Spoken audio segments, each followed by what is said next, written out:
Can AI be a better partner than humans? We're living in a hybrid space, no longer a theory, but an actual living space, where exists a tension between excitement and fear, and that's what we're here to talk about today. Well, when classic human instinct meets machine intelligence, where emotions meet algorithms, where the person you are starts colliding with the person you're becoming. Hello, I'm Rethesh Pradeep Kumar, 18 years old, currently pursuing my undergraduate program. I love working with businesses and startups that solve real-world problems. Now, as a student, a son, a human, I have been in this space for quite a while, sometimes curious, sometimes confused, just like everyone here, knowingly or unknowingly. Well now, let's see how a day goes by. What did you do today morning? How was your morning today? And is there something different you tried out? Well, every morning, before I even step out of my bed, I'm already there in this hybrid space. I check my phone, I scroll through my notifications, I respond to chats. I search the internet, something before even giving it a thought, sometimes. It feels easy, casual, simple to do, because living between these human conversations and machine interactions seems, manageable. However, slowly, quietly, day by day, the machine side is winning. Our group chats go silent. Our AI chats are alive. We don't call, we text. We don't ask for advice, we search for it. And increasingly, we don't start anything from scratch, we prompt, day and night.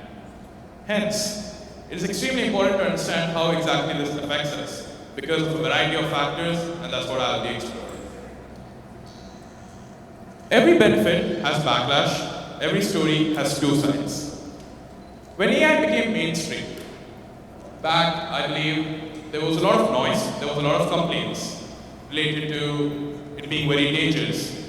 It can take away lives, it can take away jobs. Until that one viral moment when generative AI burst out, I believe, late 2022, early 2023, users multiplied overnight, and so did fear. Moving on. The fear is described in these three things. Basically, our response, our resistance, and our struggle to adapt to change is what created this fear. But hey, let's face the truth. AI did not break into our homes and force us to use it. We created it. We invited it in. We fed it our data, our thoughts, our opinions, and hence we are here today.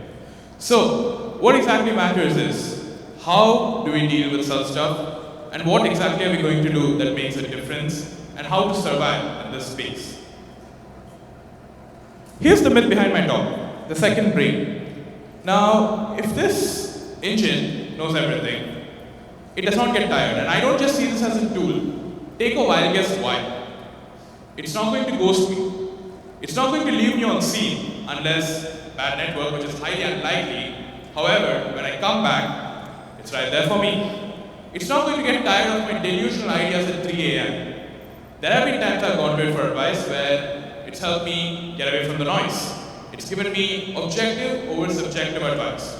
And a few say it gives clarity, pure clarity. But hear me out when I say this, clarity alone is not enough.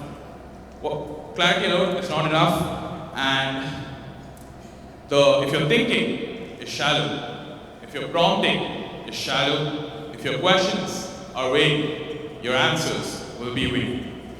AI may replace many things, but not your curiosity. Rather, it rewards it. Hence, the responsibility is now on the human soul to ask better questions, to push for deeper answers. Now that we see the promise, let's face the fear. Something that keeps a few up at night. Now, if these engines know my thoughts, my opinions, my beliefs, do I control it or does it control me? Dependence is a very strange thing. It does not happen in a single moment. It takes its own sweet time, its own comfort, its own convenience. And it also makes you feel like you're nothing without it. One day, you're asking for help with your homework. The next day, you're asking it for guidance on something. the following day, you're asking it who you should be. The fear is no longer robots taking over the world, but the fear is us handing it over piece by piece without even noticing. I'll tell you, this dependence is very dangerous, and I have kind of learned it the hard way. There have been scenarios where I have depended, I have trusted, I have given it my all in. When it ended, so did that version of me.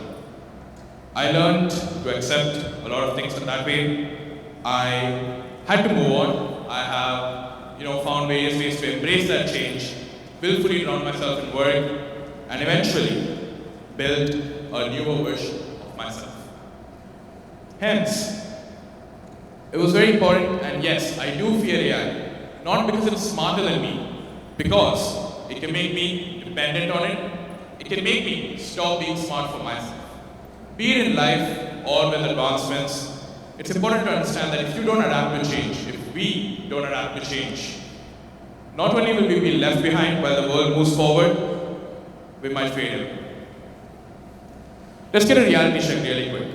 In universities and schools, we see modules instead of textbooks. We see assignments completed and submitted in record time, and the real learning often left behind. In workspaces, it's all whispers. Is AI going to take away my job? Whereas no one asks the real question, where how can I use these tools to become much more efficient and much more valuable for the job I do? My social media feed isn't mine anymore. It's completely somehow dependent on what my followers like and repost. Building connections, losing connections, everything is dependent on these algorithms. And in mental health, AI has become that one friend who never gets tired, never gets annoyed, never gets exhausted of your thoughts or your decisions. And for a few, that somehow feels enough. Well, hear me out when I say this. A chatbot gives you answers, but not a comforting hug. Hence, the dilemma continues. I don't want us to be a generation of prompt typists. I don't want us to be a generation of prompt typists, those that copy-paste prompts from trending reels, act like it's transformative, it's secretive, it's game-changing. I want us to be a generation of prompt thinkers, those that use these tools to think, create, and benefit from.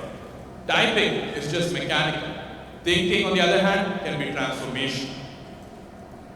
Thinking, on the other hand, can be transformation. And at this scenario, if we still choose not to be made aware of what's happening around us, if we do not understand what algorithms filter our feeds, what engines rank our searches, and what hidden systems decide what we see and what we don't, we'll not be the masters, we'll be mere passengers in this journey. Here's the final truth for today. Yes, we are late, super late. Generative AI is already here, moving faster than any technology known in human history. Start thinking what next. Trust me when I say this, the agentic AI is right around the corner. There's a lot coming, and it's much better to be aware than blindfolded. I'll leave you with this. AI may be the second brain, but the future will remember those who used it first. Thank you.